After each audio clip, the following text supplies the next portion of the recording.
무너진 여호와의 단을 수축하라. 아멘. 오늘 30절 하반절에 보니까 그가 무너진 여호와의 제단을 수축하되라고 말씀하고 있습니다. 수축하되. 수축이라는 말은 영어로 말하면 리페어, 수리하다, 보수하다, 새롭게 고치다, 이런 의미가 있는 단어인데요. 자, 무너진 여호와의 단을 수축하라. 여러분, 세상의 이론은 뭡니까? 세상의 이론은 세상에서 성공하라. 어떻게든지 성공을 위해서 달려가도록 사람들의 생각을 부추기기도 하고 이렇게 하죠. 그러나 우리 하나님은 세상에서 성공하라고 말씀하지 아니하시고 믿음의 장성한 자가 되라라고 말씀합니다. 할렐루야. 믿음의 장성한 자. 여러분, 우리가 나이가 들어감에 따라서 성장과 성숙을 우리가 가져오게 되죠. 물론 20세 이상이 되면 성장은 멈추고 성숙한 모습으로 자라가게 됩니다. 우리의 신앙도 마찬가지죠. 내가 예수 그리스도를 영접하고 하나님의 자녀가 되어서 나이가 한 살 한 살 더 먹어감에 따라서 우리 주님은 네 신앙이 어린아이 신앙을 벗어나고 장성한 신앙의 사람이 되라라고 말씀합니다. 여러분, 어린 자녀가 엄마 젖을 먹고 밥을 먹고 죽을 먹고 이러면서 자라는 것처럼 우리 영적인 그런 생명도 마찬가지 자라가야 되는데 가만히 있는다고 자라지 않습니다. 여러분, 우리가 흔히 어른들이 이런 얘기 하는 경우가 있죠. 나이만 먹었다. 나이살만 먹었다. 우리가 나이만 먹으면 안 되잖아요. 나이가 들어감에 따라서 우리의 생각과 우리 생각의 폭도 넓어져야 되겠고 우리의 인격도 좀 더 성숙해야 되겠고 그러지 않습니까? 그 사람 하는 것이 참 애 같아. 성숙하지 못했다는 얘기죠. 우리의 믿음의 수준도 역시 마찬가지입니다. 여러분, 처음 예수님을 영접하고 내가 그때부터 신앙생활을 했지 라고 예수 믿기 시작한 그때의 모습과 지금 여러분의 모습은 얼마만큼의 변화가 있나요? 여러분, 내가 예수 믿고 하나님의 자녀가 되었고 새로운 피조물이 되었다는 얘기는 변화의 정도, 내가 얼마큼이나 변화되었는가라는 것을 가지고 그 사람 예수 믿는 믿음의 사람인데 많이 성장했어, 성숙했어 라는 것을 우리가 파악하고요, 분별할 수가 있는데요. 자, 세상에서는 우리가 성공하기를 부추기면서 성공하라고 우리에게 온갖 가지 유혹을 다 합니다. 그러나 우리가 명심할 것은 세상 사람들은 그러한다 할지라도 특별히 예수 그리스도를 구주 삼고 살아가는 저와 여러분들에게 있어서 신앙의 기초가 없는, 신앙의 바탕이 없는 성공은 마태복음 7장의 말씀처럼 곧 무너질 수밖에 없는 모래 위에 집을 짓는 것과 다를 바가 없다라는 것을 우리는 기억할 수 있어야 됩니다. 할렐루야. 자, 오늘 본문에 함께 읽어본 본문을 통하여서 무너진 여호와의 단을 수축하라, 무너진 여호와의 단을 수축하라, 어떤 의미가 있는가를 우리가 잘 살펴보면서, 자, 그렇다면 내 영적인 상태, 나에게는 여호와의 단이 아주 견고하게 세워져 있는가, 아니면 나도 무너져 있는 그 모습이 있는가를 우리가 점검해 보면서 저희 여러분의 신앙의 단이 잘 세워질 수 있기를 예수 이름으로 축원합니다. 자, 그렇습니다. 오늘 시대적인 배경을 우리가 살짝 한번 살펴보면, 자, 두 개의 지도가 있는데요, 동일한 지도입니다. 자, 왼쪽 지도를 보면 오늘 본문의 배경이, 자, 어떤 것이냐, 오늘 본문의 배경이 갈멜산이라는 산이 있어요. 그 갈멜산은 왼쪽 지도에 보니까 이쪽이 갈멜산입니다. 이 갈멜산, 이 갈멜산에 저 시대의 엘리야라는 선지자는 북쪽 이스라엘, 지금 이 당시에는 우리나라처럼 남과 북이 갈라져 있지 않습니까? 그런 것처럼 이스라엘 나라도 남과 북이 분단되어져 있는데, 그때부터, 그러니까 지금으로부터 주전 800년경의 상황이에요. 그러니 지금으로부터는 2800년 전의 상황인 겁니다. 자, 이쪽 남쪽 유다와 북쪽 이스라엘로 나눠져 있었던 시대예요. 그런데 이때 북쪽 이스라엘에는 엘리야라는 선지자가 있었고요, 엘리야라는 선지자가 살던 이스라엘의 나라의 왕은 아합이라는 왕이었어요. 아합이라는 왕이 있었는데, 이 아합 왕은 어떤 사람이었냐면, 자, 이 아합 왕이 이방 여인을 아내로 이렇게 결혼을 했습니다. 오늘날로 말하면 국제 결혼을 한 거예요. 국제 결혼.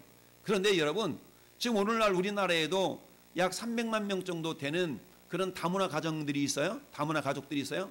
특별히 남자가 한국 사람인데 이 부인들이 저 동남아, 뭐 일본 이런 데서 온 그런 가정들이 많잖아요. 그러면 우리가 생각해 볼 것은 그 여자들이 들어올 때 여자만 들어오는 것이 아니라 반드시 종교가 같이 들어오게 되어 있어요. 그런데 동남아 사람은 대부분 불교 아니면 이슬람입니다. 그래서 불교 아니면 이슬람인데 결혼할 때는 대부분 남자들이 아쉽기 때문에 여자들이 종교를 그렇게 심각하게 따지지 않습니다. 그런데 일단 결혼하고 부부가 되면 그들은 마치 숨겨진 발톱을 드러내는 것처럼 그들이 신앙을 이렇게 들춰내기 시작합니다. 여러분, 아무리 남자가 강하다 할지라도 여자를 못 이겨먹어요? 결국 어떻습니까? 여자의 종교가 그 가정을 장악하게 되어 있어요. 그러한 것처럼 아합왕은 하나님을 섬기는 하나님의 왕이었잖아요. 하나님의 사람이었잖아요. 그런데 이 사람이 저 두로와 시돈 땅에 있는 그런 공주를 자기 아내로 맞아들임으로 말미암아서 그 공주가 섬겼던 바알신과 아세라신이 왕궁으로 들어오게 됩니다. 그러면서 어떤 일이 발생을 해요? 이스라엘의 하나님을 섬겨야 될 나라가 하나님을 섬기지 아니하고 바알신과 아세라신, 바알신이라는 것은 다산의 신이라고 그래가지고 한마디로 말하면 농사를 주관하는 신인데 이 바알신이 농사를 풍요하게 만들어준다라는 그런 미신 아닌 미신을 믿고 살아가던 그런 종교가 이스라엘에게 들어오게 됩니다. 여호와 하나님만을 섬겨야 될 그 나라에 이방신을 섬기는 여자가 들어오니까 그 나라가 어떻게 되어져요? 그 나라가 우상을 섬기는 나라가 되어져 버리고 맙니다. 그래서 어때요? 그 일로 발명해서 저 북쪽 이스라엘에 하나님께서 가뭄이라는 재앙을 주셔요. 가뭄. 그 가뭄을 주셨는데 이 가뭄이 원인이 뭐냐 따지면서 왕이 엘리야 탓을 하는 거야. 너 때문이야. 너 때문이야. 자기 자신의 잘못을 깨닫지 못하고 남 탓을 하잖아요. 남 탓. 야, 그러면서 여러분 오늘 말씀의 제목이 무너진 여호와의 제단, 무너진 여호와의 단을 수축하라라는 얘기인데요. 자, 하나님의 단을 세워서 하나님만을 섬겼던 이스라엘이 결국 저 이세벨을 통하여 이세벨이라는 이방 여인을 통하여서 여호와의 제단이 무너지고 우상의 제단이 세워지기 시작합니다. 전국적으로 하나님을 섬기는 제단은 다 무너지게 되고 이방신을 섬기는 제단이 세워지기 시작합니다. 여러분, 그러다 보니까 하나님께서 너무 마음이 아픈 거야.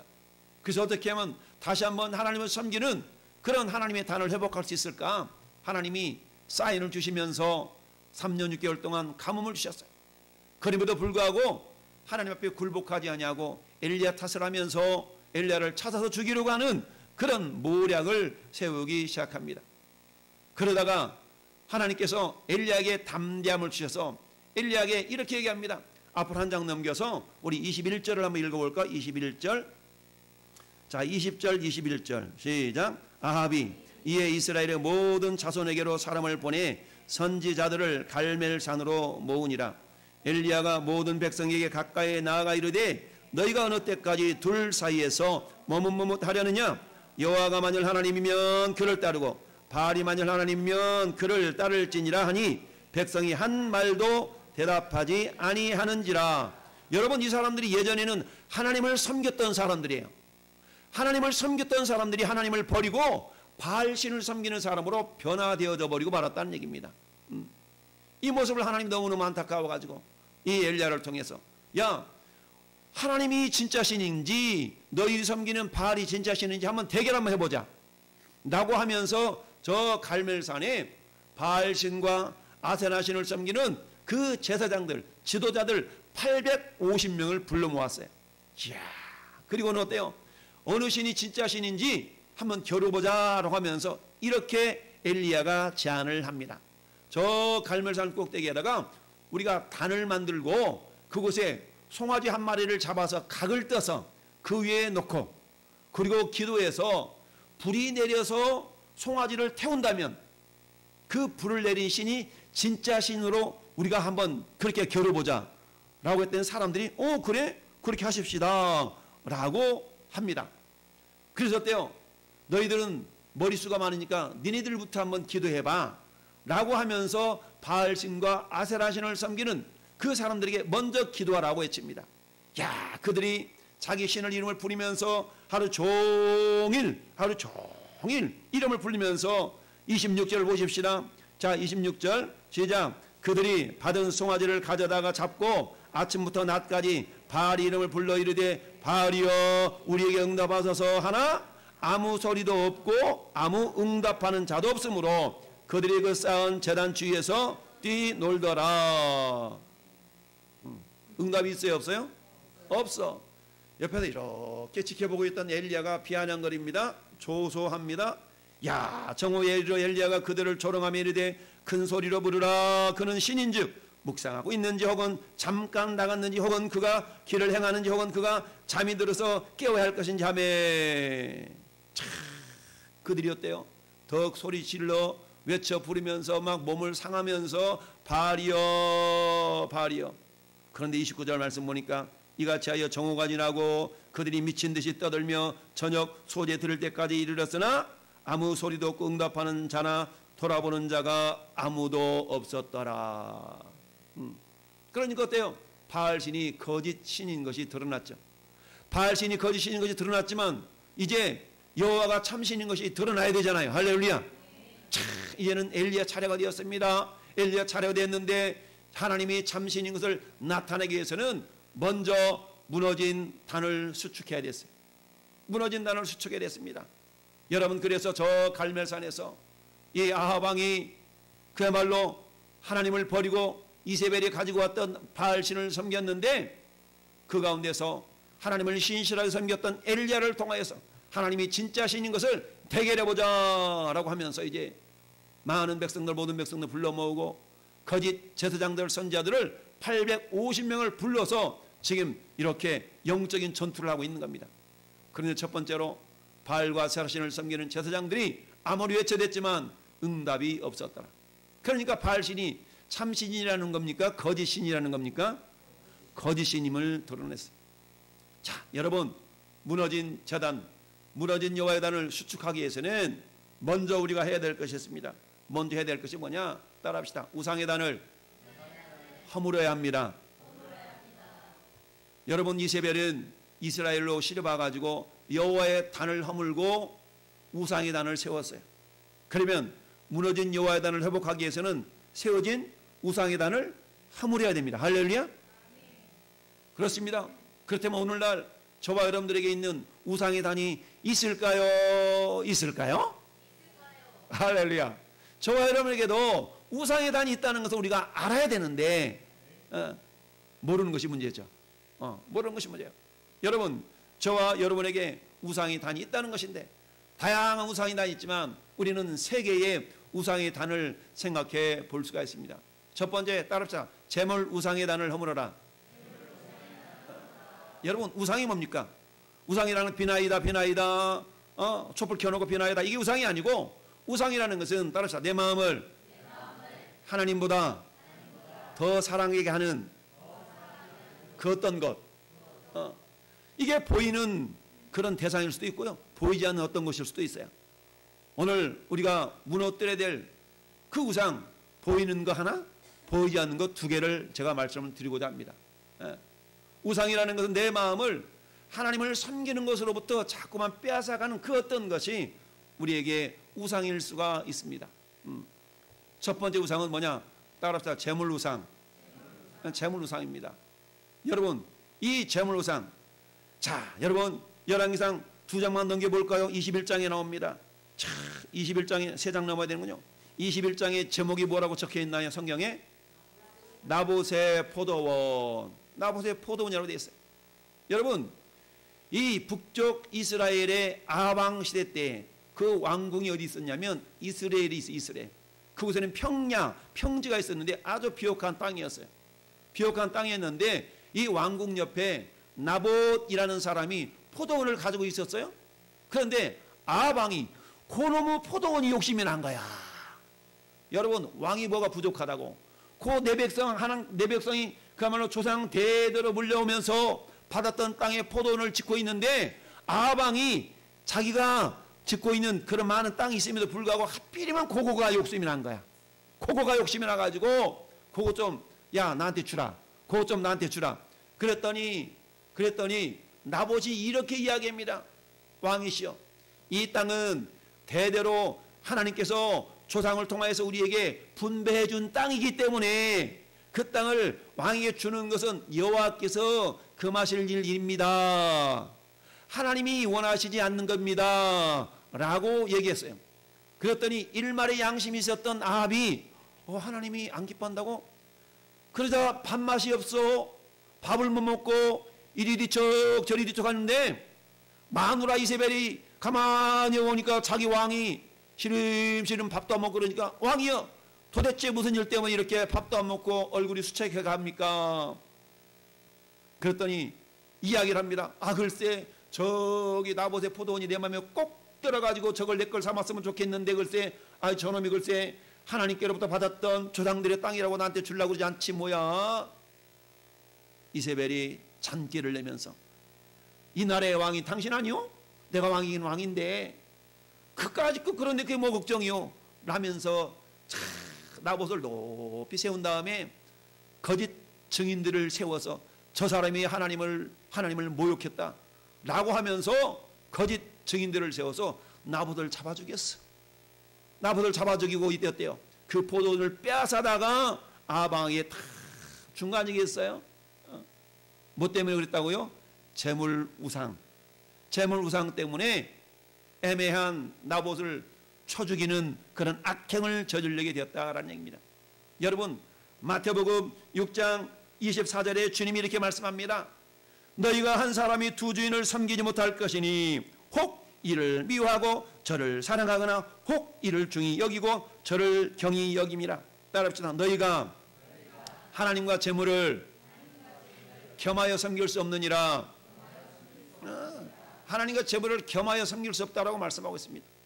아방이 그놈의 포도원이 욕심이 나가지고 하나님의 말씀을 순종하자니 포도원을 내가 포기해야 되고 포도원을 내가 삼자니 하나님의 말씀이 입에 대고 겸하여 섬길 수가 없다는 겁니다.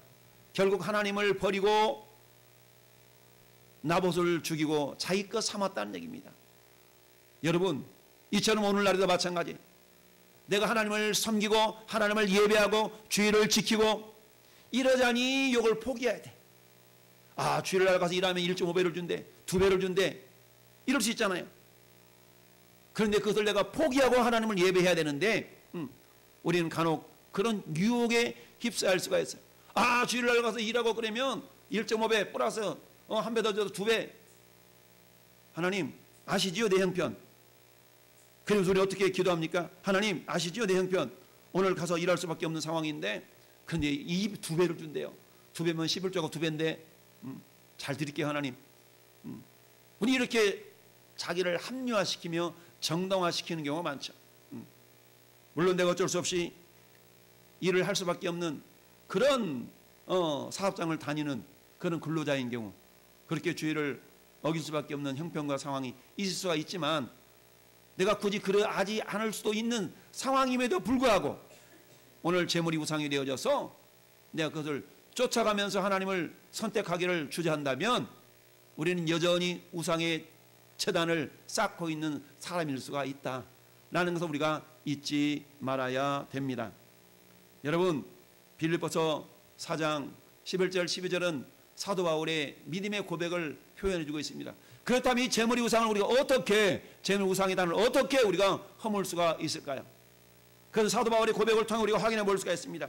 내가 궁핍함으로 말하는 것이 아니라 따라합시다. 어떤 형편이든지 나는 자족하기를 배웠노니 어떤 형편이든지 자족할 줄 아는 마음이 있었다는 겁니다. 할렐루야. 그러면서 고백합니다. 나는 비천에 처할 줄도 알고 풍부에 처할 줄도 알아. 모든 일 곧 배부름과 배고픔과 풍부와 궁핍에도 처할 줄 아는 따라합시다. 일체의 비결을 배웠노라. 일체의 비결을 배웠어. 그러면서 우리가 믿음으로 고백하는 내게 능력 주신 자 안에서 내가 모든 것을 할 수 있느니라. 이 고백 앞에 있는 두 절이에요. 이 두 절은 어떤 상황에도 내가 일체의 비결을 배웠는데 어떤 비결이요? 자족할 줄 아는 비결. 옆집이 땅을 샀대. 옆집이 차를 샀대. 옆집이 아파트를 샀대. 배 아파하는 것이 아니라 그를 축복하면서 그럼에도 불구하고 나는 주님으로 인하여 기뻐하고 주님으로 인하여 만족하리라. 할렐루야. 나는 자족하는 마음을 가질 때에 우리는 어때? 감사하며 살아갈 수가 있는 겁니다. 재물의 우상을 우리는 무너뜨릴 수 있는 겁니다.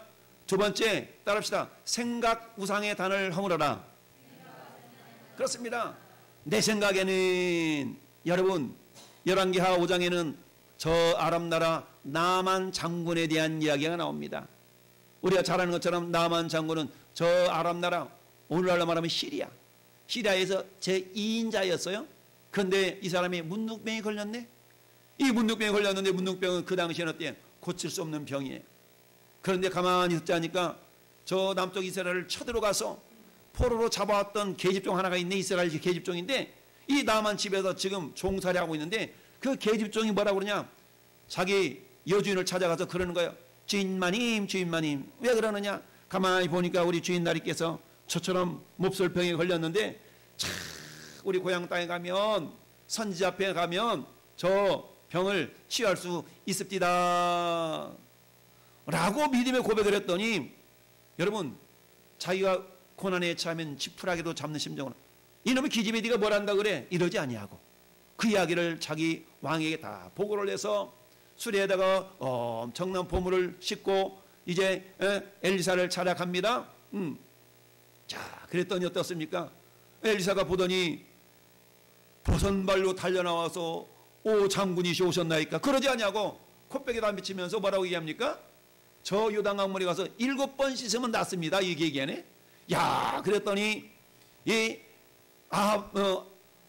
나만이 기분이 나쁜 거야. 이래봬도 내가 누군데 버선발로 달려나와서 손을 붙들고 안수해주면서 이렇게 칠해줄 줄 알았는데 콧배기도 안 비치고 요단강에 가서 씻으라니. 아니 우리 고향 땅 가면 요단강 강물보다 더 깨끗한 강물이 2개씩이나 있는데, 그러면서 삐져가지고 가려고 그러는데 하인들이 시키잖아요. 무슨 소리입니까? 왕이시여, 장군이시여, 이보다 더 험한 일을 하라 그랬으면 그것은 했을 거 아닙니까? 그런데 고작 가서 씻으라고 그러는데 이게 뭐가 어렵다고 그랬습니까? 라고 말을 듣고 보니까 이 나만 장군이 그 말이 맞거든.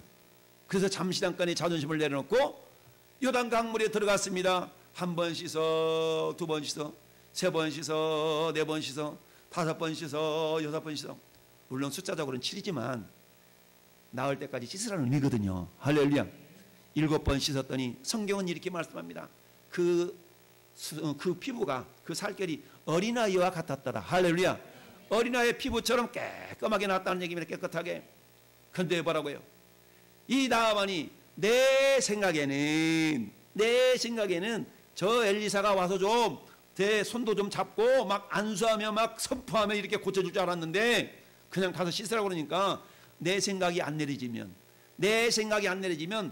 이 나아만이 고침을 받았어요? 못 받았어요? 못 받았어요. 그런데 내 생각을 무너뜨리니까 결국 어때요? 나음을 받을 수 있었다. 오늘날도 마찬가지입니다. 여러분 신앙생활하는 가운데에 우리는 그런 경우가 많죠. 내 생각에는 내 생각이 이게 아닌데 목사님 왜 저렇게 말씀하시지? 내 생각이 이렇게 아닌데 우리는 그런 경우가 많거든요. 여러분, 그런데 성경은 고린도후서 10장 4절 5절에 사도 바울이 이렇게 얘기합니다. 내 생각이 우상이 무너뜨려지지 않는다면 이것은 하나님을 대적하는 것이다. 이것은 내 마음속에 견고한 진지와 같아 라고 해. 그래서 하나님을 아는 것을 대적하여 높아진 모든 생각과 이론을 사로잡아서 말씀한테 복종시켜야만이 된다라고 말씀하고 있어요. 할렐루야. 여러분, 하나님을 아는 것을 대적하는 것들이 우리 안에는 너무너무 많아요. 꼭 그렇게 해야 돼요? 꼭 그렇게까지 해야 돼요? 하나님을 알려고 하는 이런 모습보다는 굳이 내가 알고 싶지 않은 거예요. 굳이 그렇게까지 내가 신앙생활을 하고 싶지 않은 겁니다. 그런데 이런 것들을 뭐라고요? 하나님을 대적하는 것이다 라고 성경은 말씀합니다. 여러분, 성경이 이렇게 말씀합니다. 따라합시다. 여호와를 알라. 여호와를 알라라고 해요. 여러분, 예수 그리스도를 아는 지식에 장성한 분량이 이르기까지 충만한 데까지 자라가라 라고 성경은 말씀해요. 여러분, 지식은 저절로 들어오는 게 아닙니다. 내가 찾고 연구하고 받아들이고 이러는 가운데서 지식이 내 것이 될 수가 있는 겁니다. 하나님을 아는 지식, 예수를 아는 지식, 할렐루야. 이것도 마찬가지. 내가 예수 믿은 지 1년, 2년, 3년, 4년 되었다고 해서 믿음이 저절로 자라지 않습니다. 여러분, 신앙의 연륜이, 늘 말씀드리지만 신앙의 연륜이 내 믿음을 보장해 주는 것은 아니다라고 늘 말씀드리지 않습니까? 여러분, 사모함과 간절함을 가지고 어제보다 나은 오늘의 신앙, 오늘보다 나은 내일의 신앙이 되게 하여서, 할렐루야, 내 생각을 철저하게 예수 그리스도의 말씀에 복종시킬 때에 나를 통해 하나님이 역사하시는 줄로 믿습니다. 생각의 우상을 무너뜨릴 수 있기를 바랍니다. 생각의 우상을 무너뜨릴 수 있기를 바랍니다. 하나님을 알게 하여서 열심을 내라 라고 성경에 말씀하고 있는데, 열심 내게 하시는 거야. 이것은 한마디로 말하면 생각의 우상입니다. 세 번째 무너뜨려야 될 우상이 있습니다. 따라합시다. 탐심의 우상의 단을 허물어라. 그렇습니다. 탐심의 우상의 단. 이건 뭡니까? 욕심이죠. 여러분, 사도 요한은 요한일서 2장 16절에서 이렇게 말씀합니다.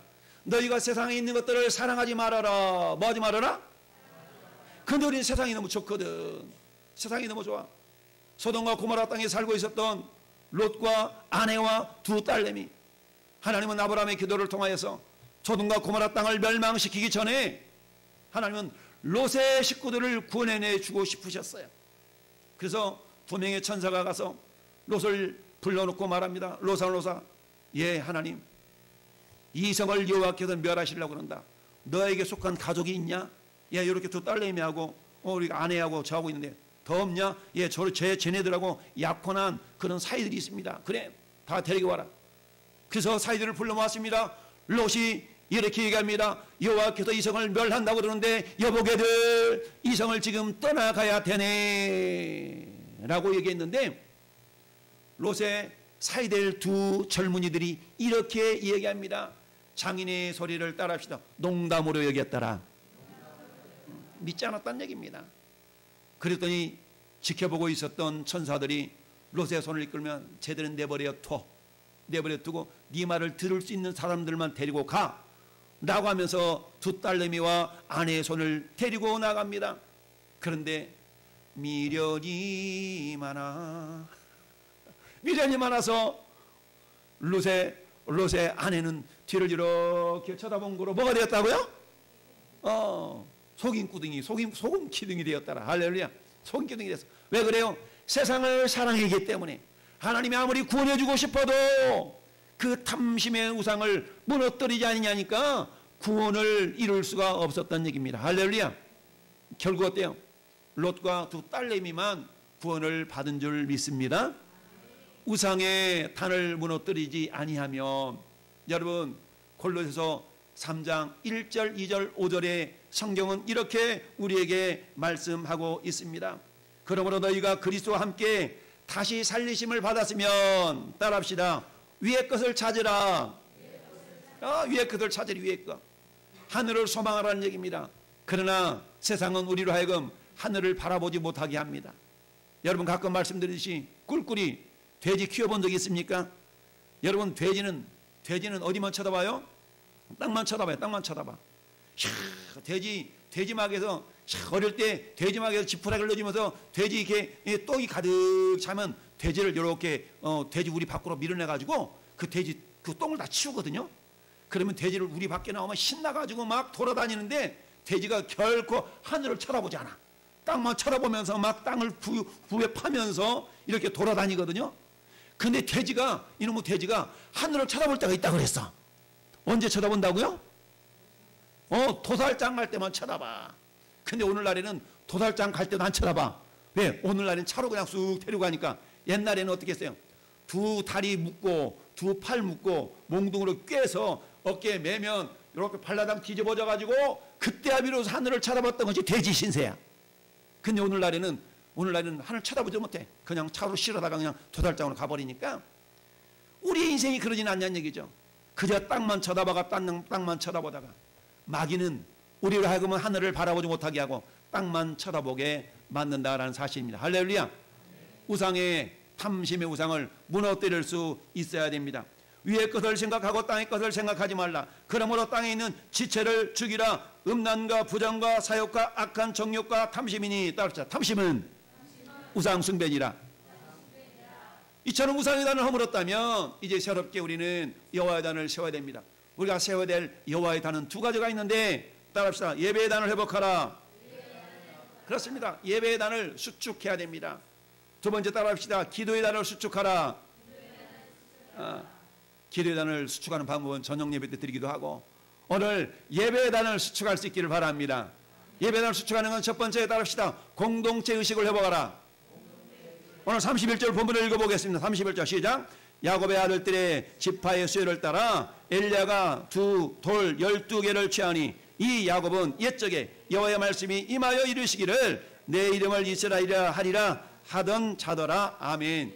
여러분 공동체 의식 지금 돌을 몇 개 세우라고요? 12개. 12개는 이스라엘 12지파를 말하는 겁니다. 너는 안 돼가 아니라 한 지파도 빠짐없이 모두가 다 참여할 수 있도록 하라는 얘기입니다. 할렐루야. 우리가 예배를 드리는데 아무개 성도가 안 보여. 여러분 목장원 가운데 이 시간 예배 자리에 없는 사람이 있어요 없어요? 있어요. 그 사람도 어떻게 해야 된다고? 같이 예배할 수 있도록 해야 된다는 얘기예요. 할렐루야. 그런데 내버려둬 그 사람은 그러든지 말든지 이러면 안 된다는 얘기입니다. 우리 공동체적 입장에 볼 때는 한 사람도 예배에서 예외자가 있어서는 안 된다는 그런 안타까움을 가지고 함께 예배할 수 있도록 해야 된다는 얘기입니다. 할렐루야. 그렇다면 함께 예배하지 못한 본인의 입장에서는 어떻게 해야 되는가? 본인의 입장에서는 이런 마음을 가져야 됩니다. 에베소서 2장 19절 말씀 보니까 이렇게 말씀하고 있습니다. 그러므로 이제부터 따라서 너희는 외인도 아니요 나그네도 아니요 오직 성도들과 동일한 시민이요 하나님의 권속이라. 여러분 어떤 의식을 가져야 되냐면 나는 이제 예수 믿은 지 얼마 되지도 않고 나는 아직도 여러분 스스로가 손님인 것처럼 느끼지 말라는 얘기입니다. 예수 믿고 우리 왕성교회 등록하는 그 순간부터 나는 왕성교회 동일한 식구. 할렐루야. 식구가 뭔지 아세요? 식구. 밥을 같이 먹는 사람. 할렐루야. 요즘 우리 밥 먹잖아요. 밥을 같이 먹는 사람을 식구라고 해요. 밥 식자 입구자. 같은 솥단지에서 난 밥을 같이 먹는 사람을 식구라고 그래요. 그러니까 내가 예수 믿은 지 오래됐든 처음 됐든 일단 우리 왕성교회에서 신앙생활 하기로 작정했다면 나는 아직도 적인 것 같아. 이러지 말고 나도 왕성교회 식구야 라는 주인의식을 가지라는 얘기입니다. 할렐루야. 따라합시다. 공동체 의식을 회복하라. 그렇습니다. 한 사람도 예외 없이 12개의 돌을 세우라는 얘기는 이스라엘 12지파 한 사람도 빠짐없이 하나님을 섬기는 예배자가 될 것을 말씀하고 있습니다. 할렐루야. 두 번째 따라합시다. 헌신을 회복하라. 헌신을 회복하라. 여러분 우리 보물이 있는 곳에 마음이 있다라고 성경은 말씀합니다. 여러분 세상 모임이든 어떤 모임이든 모임 속에 회비 없는 모임은 정이 안 가. 여러분 어떤 모임이든지 회비를 내야만이 내가 관심이 가지. 회비도 없어. 그냥 왔다 그냥 가래. 와서 밥만 먹으래. 이런 모임은 지속적일 수도 없고 관심도 안 가요. 내가 1,000원이 됐든 500원이 됐든 회비가 들어가야만이 내 마음이 가는 겁니다. 마찬가지로 여러분의 신앙생활도 마찬가지입니다. 신앙생활도 교회라는 공동체를 통해서 하나님을 예배하며 섬기는데 여러분 교회 공동체에 여러분이 헌신 없이 신앙생활을 하는 사람들에 있어서는 절대적으로 롱런 할 수가 없습니다. 여러분 11조를 드리든지 몸으로 때우든지 시간을 드리든지 여러분의 헌신이 없는 사람치고 그 사람의 믿음이 자라는 것을 본 적이 없습니다. 아무리 신앙의 연륜이 깊어져도 헌신하지 않는 사람은 신앙이 10년 20년 됐어도 믿음이 세상 말로 도로함이 타불 그 모습 그 자리 있을 수밖에 없습니다. 그러나 예수 믿은 지 얼마 안 됐다 할지라도 내 몸을 들여 물질 들여 시간 들여서 우리 주님을 예배하고 찬양하는 데에 전심전력한다면 이 사람의 신앙은 엄청나게 일취월장 엄청나게 믿음이 자랄 줄로 믿습니다. 여러분 너희의 보물이 있는 곳에 너희 마음이 있다 하신 하나님 오늘 보니까 어떻게 33절 보니까 제단을 이렇게 쌓아놓고 그냥 제단만 쌓는 것이 아니라 제단만을 이렇게 하는 것이 아니라 뭐가 들어가요 보니까 송아지 각을 떠서 나무에 놓고 이르되 통 넷에 물을 채워다가 번제물과 나무 사이에 부으라. 근데 물을 얼마큼 부어요? 몇 번 부어요? 34절 또 이르되 다시 그리하라 하여 다시 그리하니 또 이르되 세 번째로 그리하라 하니 세 번째로 그리하니라. 그럼 물이 몇 통 부어졌어요? 우리는 구구단을 내봅시다. 구구단을 내자 4, 3, 아, 30 이렇게 우리 수학을 잘해요. 물이 몇 통이가 부어졌다고요? 12통이 부어진 12통. 이스라엘의 지파가 몇 지파? 12지파. 아까 돌을 몇 개 세웠어요? 12개.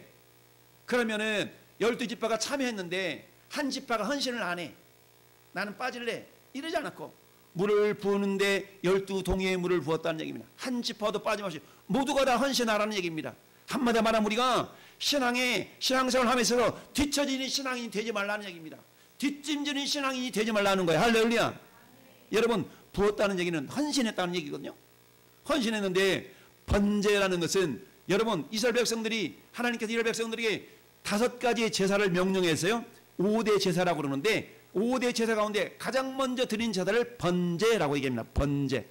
근데 이 번제는 번제만을 드리는 것이 아니라 소제와 같이 드려져요. 할렐루야. 여러분, 그래서 번제는 보통 아침에 드리는 제사. 이 시간 드리는 것은 번제의 성격이 있는 거예요. 그 다음에 저녁에 드리는 제사가 있어요. 오늘 보니까 뭐라고 말씀하고 있냐면, 자, 여러분 36절 볼까요? 36절 보니까 언제 드린 무슨 제사? 저녁 소제 드릴 때에. 저녁에 드리는 제사는 소제의 성격이 강해.